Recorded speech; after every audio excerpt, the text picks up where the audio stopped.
찰스 디킨스 없이는 영화와 세계 문학을 상상할 수 없습니다. 네, 올리버 트위스트와 위대한 유산의 저자죠. 그런데 그 이상의 이야기들도 알고 계신가요? 예를 들어 그는 그립이라는 애완용 까마귀를 키웠어요. 그리고 그립2라는 두 번째 애완용 까마귀도 키웠죠. 그는 또한 유령 클럽의 초대 멤버 중 한 명이기도 했어요. 이 클럽은 오늘날에도 여전히 존재하며 초자연적 활동을 조사하는 데 전념하는 조직으로 회원들이 모여 유령 및 초자연적 사건을 논의하고 해결합니다. 이 클럽의 또 다른 유명한 회원은 셜록 홈즈 이야기의 작가인 아서 코난 도일 형이에요. 아마 찰스 디킨스는 뭘 쉽게 무서워하지 않았을 거라고들 생각하실 것 같은데요. 그의 인생에서 일어난 한 가지 끔찍한 사건이 그에게 깊은 영향을 미쳤고 그 후 그는 결코 예전과 같을 수 없었어요. 그 사건은 이렇습니다. 1865년 6월이었습니다. 찰스 디킨스는 프랑스에서의 짧은 휴가를 마치고 집으로 돌아오고 있었어요. 1등석 객차를 타고 기차로 여행하고 있었습니다. 정확히 그 당시에는 도중에 철로를 교체하는 공사가 진행 중이었어요. 당시 기관사는 진행 중인 공사에 대해 알지 못했는데 아마 철도 문제가 지금처럼 신속하고 효과적으로 전달되지는 않았던 것 같아요. 아무튼 기관사는 철로에 다가가자마자 철로에 큰 틈이 있는 것을 발견했습니다. 레일의 구멍 앞에 기차를 안전하게 멈출 공간이 충분하지 않았어요. 결국 열차는 부서졌습니다. 일부 열차는 다리 옆으로 떨어졌어요. 다행히도 다리가 너무 높지는 않았습니다. 그래도 나무로 된 객차를 부수기에 충분히 컸죠. 찰스 디킨스는 운이 좋았던 사람 중 한 명으로 사고 후 창문으로 올라가 다른 승객들의 탈출도 도왔습니다. 생존자들이 모두 마차에서 내렸을 때 작가는 당시 집필 중이던 소설 우리들의 영원한 친구 원고가 열차 안에 있었다는 사실을 기억해냈어요. 다시 열차에 올라 원고를 가져와야 했죠. 그때 그는 평생 그를 괴롭혔던 긴차 안의 끔찍한 파괴를 똑똑히 목격했습니다. 사고 당시 디킨스는 침착하고 차분했지만 그 사고는 그에게 깊은 영향을 미쳤습니다. 이후 디킨스의 인생에서 모든 여행은 도전이 됐어요. 그의 아들과 딸은 그가 어디를 여행하든 두 손으로 좌석을 움켜쥐고 땀을 뻘뻘 흘리며 당황했다고 회상했습니다. 우리의 영원한 친구는 성공적으로 완성됐어요. 찰스 디킨스의 마지막 소설인 에드윈 드루드의 미스터리는 1870년 그가 뇌졸중으로 세상을 떠났기에 미완성으로 남았습니다. 비슷한 사연을 가진 유명인들이 더 많습니다. 예를 들어 레오나르도 디카프리오는 일생 동안 적어도 4번이나 위험한 사고를 당했어요. 가장 먼저 알아야 할 것은 레오가 이제 상어를 무서워한다는 거예요. 2006년 첫 번째 이야기로 거슬러 올라가 보죠. 이 배우는 남아프리카에서 휴가를 보내고 있었어요. 상어를 구하는 데 전념한 한 자선 단체가 그를 수중 탐험에 참여하도록 초대했고 그는 수락했습니다. 그래서 레오는 물속으로 내려간 케이지에 갇혔습니다. 그런데 참치 한 마리가 케이지 상단에 끼어 있었고 백상아리가 참치를 잡으려고 뛰어들어 레오의 케이지 안으로 들어간 거예요. 백상아리 역시 참치를 잡았지만 케이지 바닥에 납작하게 누워있던 레오와 불과 몇십 센티미터밖에 떨어져 있지 않았습니다. 상어는 몇 번이나 레오를 물려고 했지만 다행히도 레오나르도는 백상아리와 직접 대면하지 않고 살아남았습니다.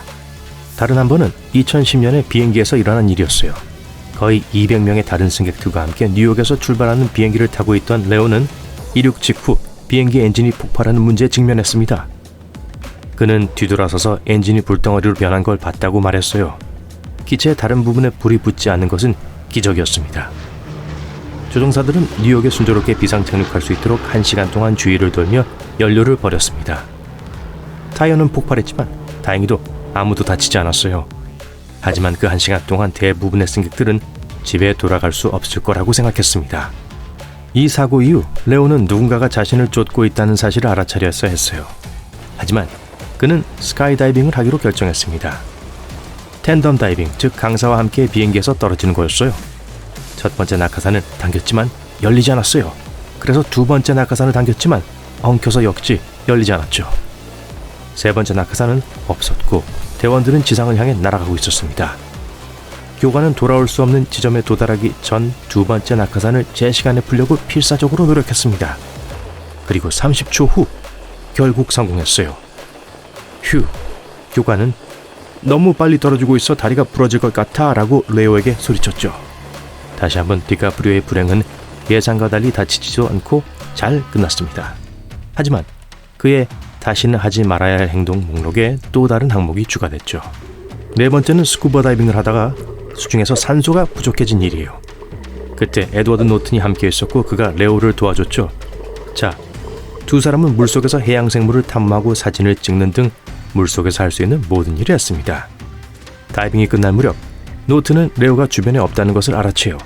그는 디카프리오가 카메라와 모험에 빠져 있을지도 모른다는 생각에 그를 찾으러 가기로 결심합니다. 노튼은 바다 깊숙이 들어가서 운 좋게도 꽤 멀리 떨어진 곳에서 레오를 발견했어요.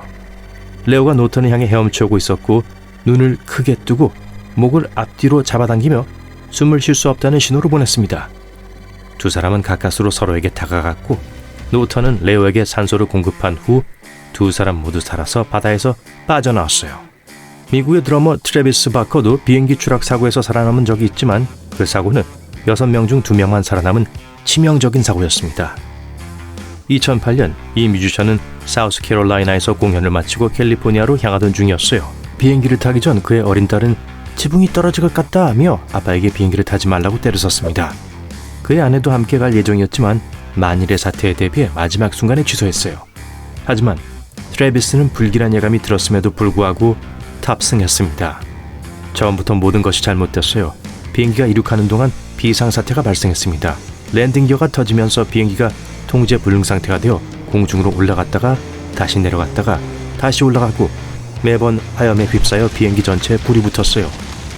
비행기가 지상에 내려앉자 트래비스와 그의 친구는 서둘러 비행기에서 탈출했습니다. 그들은 비상구를 이용했지만 그곳에서도 문제가 발생했고 심한 화상과 부상을 입었어요. 다행히 그들은 살아남았지만 트래비스는 외상 후 스트레스 장애를 앓고 있습니다. 그 이후로 비행기를 무서워하고 어떤 일이 있어도 비행기를 피했어요. 사고 후 10년이 지난 최근에야 처음으로 비행기에 탑승할 수 있었습니다. 왕좌의 게임 첫 시즌이 방영된 직후 용의 어머니인 에밀리아 클라크를 이룰 수 있었다는 사실을 알고 계셨나요? 2011년 여배우는 운동 중 체육관에서 쓰러졌어요. 병원으로 급히 이송됐고 의사들은 그녀의 뇌에 출혈이 있다는 사실을 발견했습니다. 그녀는 수술을 받고 일주일 만에 회복했어요. 하지만 수술 직후 자신의 이름조차 기억하지 못했었죠. 2년 후 그녀는 또다시 동맥류가 발생했고 이번에는 한 달간 입원해서 또다시 침습적 수술을 받았습니다. 수술 후 몇 달 동안 그녀는 통증, 시력 문제, 말하기와 쓰기의 어려움을 겪었어요.